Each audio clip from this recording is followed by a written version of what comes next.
Steel, page number 4 पढ़ेंगे। अब देखो एक बात याद आ गई तो हंसी आ गई। देखो क्या पढ़ रहे थे हम, चैनल सेक्शन पढ़ रहे थे ना। चैनल सेक्शन के टाइप आपने सब पढ़ लिए। एक नोट है कि all standard I section and channel section have an slope on the inside face of 16 से 2/3% इन वर्ड ऑफ द फ्लैंज। ये कह रहा है जितने भी सभी आई सेक्शन होते हैं, चैनल सेक्शन होते हैं ना, उन सब में एक स्लोप होता है अंदर की तरफ। ठीक है। अंदर की तरफ कितना स्लोप होता है इसमें? 16 से 2/3%। ठीक है। नेक्स्ट पॉइंट, मतलब एक हिंदी में इंग्लिश में लिख लेंगे इसको एक बार, हिंदी में देख लेते हैं कि क्या लिखा हुआ है। ठीक है। देखो ये रहा, सभी आई सेक्शन और चैनल सेक्शन के फ्लैंज के अंदरूनी हिस्से पर ढलान होता है। फ्लैंज के अंदरूनी हिस्से पर ढलान होता है। कितना होता है वो? 16 से 2/3% या फिर 96 डिग्री। ठीक, या 1/6 का अनुपात, कुछ भी कह सकता है, जो फ्लैंज के अंदर की ओर झुकी होती है। नेक्स्ट हमारा जो स्टील का सेक्शन है वो है रोल्ड स्टील टी सेक्शन। अब इसका प्रयोग कहाँ पे करते हैं? It is use to connect the plate. ये प्लेट को कनेक्ट करने का काम करता है। किसके साथ? फ्लैट स्ट्रिप के साथ रेक्टेंगुलर टैंक में। मान लो कोई आयताकार टैंक है, इस आयताकार टैंक में ये जो है रोल्ड स्टील टी सेक्शन जो है ना, इस तरह से, ठीक है, एक फ्लैट स्ट्रिप को जोड़ने का काम करता है। दोबारा देखो, is use to connect the plate with flat strip. T section जो है किसी भी प्लेट को फ्लैट स्ट्रिप से जोड़ने का काम करता है रेक्टेंगुलर टैंक में। किसी भी प्लेट को फ्लैट स्ट्रिप के साथ जोड़ने का काम करता है रेक्टेंगुलर टैंक में। ऐसे बनता है। ठीक है। अब इसके प्रकार देख लेते हैं हम टी सेक्शन के। पहला है ISJT, मतलब Indian standard junior T section. J मतलब जूनियर होता है ना, और ISNT का मतलब क्या होता है? Normal tension, Indian standard normal T section. ठीक। और ISLT मतलब Indian standard light T section. और ISST का मतलब होता है Indian standard long legged T section. ठीक। और नेक्स्ट है ISHT, Indian standard wide flange T section. ISHT का मतलब होता है Indian standard wide flange T section. ये सब हमारे टी सेक्शन के प्रकार है।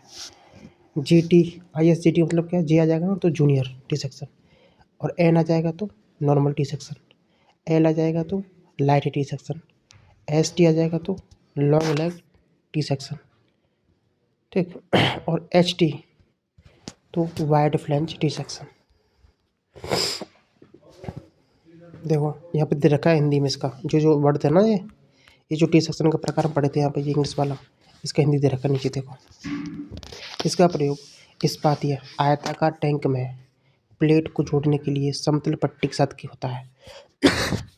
इसका प्रयोग इस्पातीय, इस्पात का बना हुआ एक आयताकार टैंक है, उसमें प्लेट को जोड़ने के लिए समतल पट्टी के साथ इसका यूज़ किया जाता है टी सेक्शन का।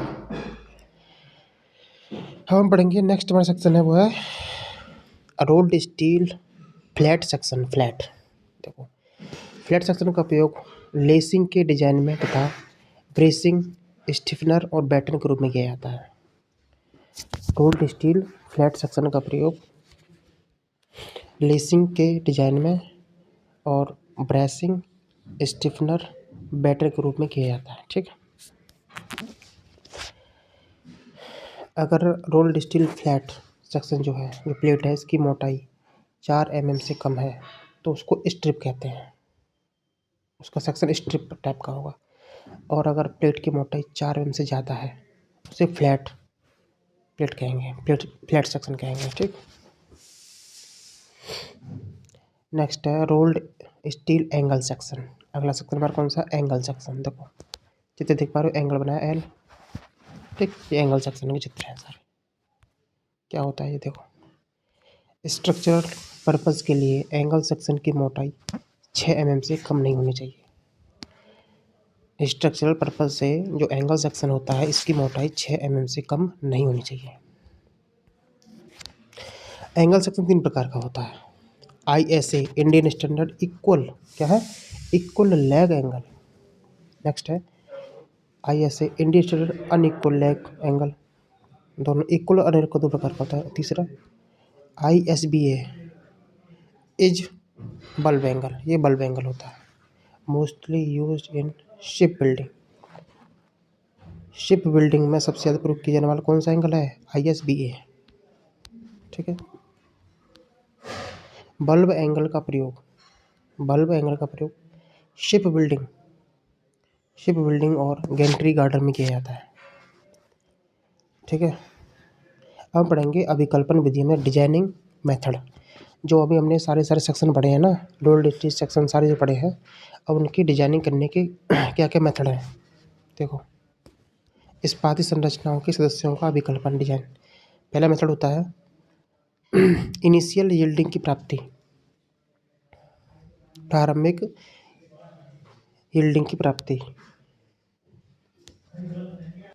देखो यहाँ थोड़ा गलत दिया है, गलत का मतलब सही से नहीं दिया है, यहाँ लिखा है अभिकल्पन विधियाँ, अभिकल्पन विधियाँ नहीं, अभिकल्पन की सीमा होनी चाहिए, सीमा है। इस्पाती संरचनाओं के सदस्यों की डिजाइनिंग की सीमाएं क्या होती हैं।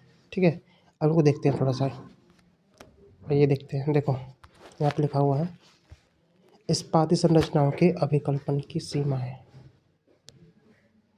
देखो पहला है यील्डिंग, प्रारंभिक यील्डिंग की प्राप्ति। इसका मतलब होता है कि सामग्री कब झुकना है या खिंचना है, सामग्री कब झुकना या खिंचना शुरू करती है, उसे बोलते हैं प्रारंभिक यील्डिंग। ठीक। दूसरा हमारा सीमा है वो है अटेनमेंट ऑफ फुल यील्डिंग, मतलब पूरी तरह से प्लास्टिक अवस्था में पहुंचना। कोई भी सामग्री पूरी तरह से प्लास्टिक अवस्था पहुंच जाती है, उसको कहते हैं अटेनिंग ऑफ फुल यील्डिंग। ठीक। तीसरी हमारी जो सीमा है वो है टेंसाइल स्ट्रेंथ, तो खींचने वाले बलों को सहन करने की क्षमता टेंसाइल स्ट्रेंथ होती है स्टील की। नेक्स्ट क्रांतिक और अधिकतम बकलिंग, बकलिंग। ठीक है, तो कंप्रेशन के कारण किसी मेंबर का मुड़ जाना वो बकलिंग कहलाता है। नेक्स्ट स्ट्रेस कंसंट्रेशन, तो कोनों या छेदों पर प्रतिबल का जमाव स्ट्रेस कंसंट्रेशन कहलाता है। कोनों या छेदों पर स्ट्रेस का जमाव होना का स्ट्रेस कंसंट्रेशन कहलाता है। नेक्स्ट जो सीमा है वो है फटीग, बार बार लगने वाले भार के कारण विफलता। नेक्स्ट है कंडीशन वो ब्रिटल फ्रैक्चर, बिना किसी चेतावनी के अचानक टूटना। ठीक, ये 7 जो कंडीशन थी ना, ये क्या थी, इस्पाती संरचनाओं की डिजाइनिंग की सीमाएं हैं जी, डिजाइन कंसिडरेशन। ठीक है, मतलब स्टील स्ट्रक्चर डिजाइन करते समय ध्यान में रखी जाने वाली ये 7 बातें हैं। नेक्स्ट टॉपिक है इस्पाती संरचनाओं की अभिकल्पन की विधियाँ। अब पढ़ेंगे हम इस्पाती संरचनाओं, स्ट्रक्चरल स्टील स्ट्रक्चर के डिजाइनिंग की विधियाँ। ये हैं विधियाँ, तो वो विधियाँ नहीं था। ठीक है, वो सीमाएँ थी। तो इस्पाती संरचनाओं के डिजाइनिंग की विधियाँ, पहली है वर्किंग स्ट्रेस मेथड, प्रत्यास्थ या कार्यकारी प्रतिरोध विधि, वर्किंग स्ट्रेस मेथड। दूसरा होता है प्लास्टिक और लिमिट डिजाइन मेथड, भाई लिमिट स्ट्रेस मेथड को या लिमिट डिजाइन मेथड को प्लास्टिक मेथड भी कहते हैं ना। तीसरा है, सॉरी गलत बोल दिया मैंने यार, तीसरा है लिमिटेशन मेथड, पहला वर्किंग स्ट्रेस मेथड, दूसरा है प्लास्टिक और लिमिट डिजाइन मेथड है ये। ठीक है।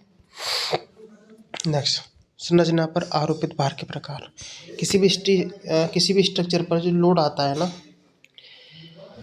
वो कौन सा लोड आता है संरचना पर। संरचना पर बहुत प्रकार लोड आते हैं भाई, या स्टील स्ट्रक्चर पर कौन से लोड आते हैं। पहला डेड लोड, जो IS कोड 875 पार्ट फर्स्ट में बताया गया है। ठीक। दूसरा है लैब लोड या इम्पोस्ट लोड, जो IS 875 पार्ट सेकंड बताया गया। ये वाला मत याद करना, मुस्तासी खाली आपको याद करना है 875 part first, 875 part second, lab load के लिए, इम्पोस्ट लोड के लिए। तीसरा है विंड लोड, जो विंड लोड होता है ना, इसका है IS code 875 part third. Next snow load इसका 875 पार्ट 4। ठीक। नेक्स्ट डिजाइन लोड, ये डिजाइन लोड जो होता है अदर देन अर्थक्वेक लोड, मतलब क्या है इसका, डिजाइन लोड के लिए IS कोड होता है 875 पार्ट 5, अर्थक्वेक लोड को छोड़कर। ठीक। Next seismic load IS 800 1893 1984, 1893 1984। और नेक्स्ट होता है टेम्परेचर इफेक्ट, ये भी आता है, ठीक है।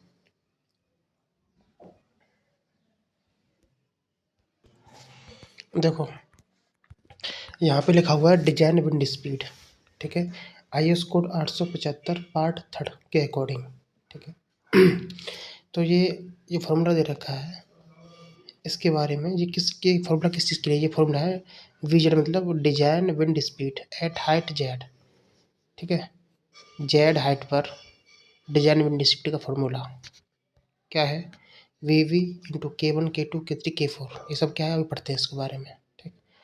अगला पॉइंट ये दे रखा है कि नॉमिनल साइज ऑफ फास्टनर, जो फास्टनर या बोल्ट होता है उसका साइज अगर ये दे रखा है तो उसमें स्टैंडर्ड क्लियरेंस कितना देंगे, छूट डायमीटर में और विड्थ में क्या रहेगी, सब देख लेते हैं, ठीक है, इंग्लिश में। देखो ये रहा, देखो किसी विशेष ऊंचाई जेड पर डिजाइन विंड स्पीड की गणना कैसे की जाती है, तो वी जेड इक्वल टू के B K1 K2 K3 K4, ठीक। यहाँ पर K1 K2 K3 क्या है, तो वी जेड तो जानते हो, वी जेड क्या है, किसी ऊंचाई पर डिजाइन विंड स्पीड तुम निकालनी है। BV क्या है, बेसिक विंड स्पीड, क्या है, बेसिक विंड स्पीड। K1 क्या है, प्रोबेबिलिटी फैक्टर या रिस्क कोफिशिएंट, ठीक। K2 क्या है, K2 है टेरेन रफनेस, K3 है टोपोग्राफी फैक्टर और K4 है इम्पोर्टेंस। ऐसे करके ये सारा है, ठीक है।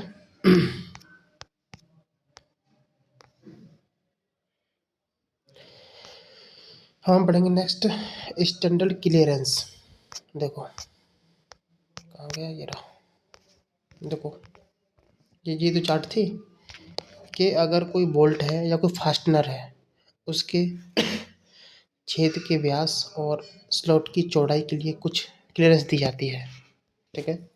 मान लो ये हमारा फास्टनर या कोई बोल्ट है, उसका ये नॉमिनल साइज दे रखा है, तो इसके लिए कितनी छूट करेंगे, कितना क्लियरेंस छोड़ेंगे उसकी चौड़ाई में और उसकी व्यास में, ठीक है। तो देखो अगर हमारे फास्टनर का साइज 12 से लेके 14 mm तक है, ठीक है, तो उसके व्यास और उसकी चौड़ाई में जो क्लियरेंस होगा ना वो होगा 1 mm, ठीक। अगर फास्टनर का साइज 16 से 24 है 2 mm हो जाएगा, 24 से ज़्यादा है तो 3 mm हो जाएगा, ठीक है।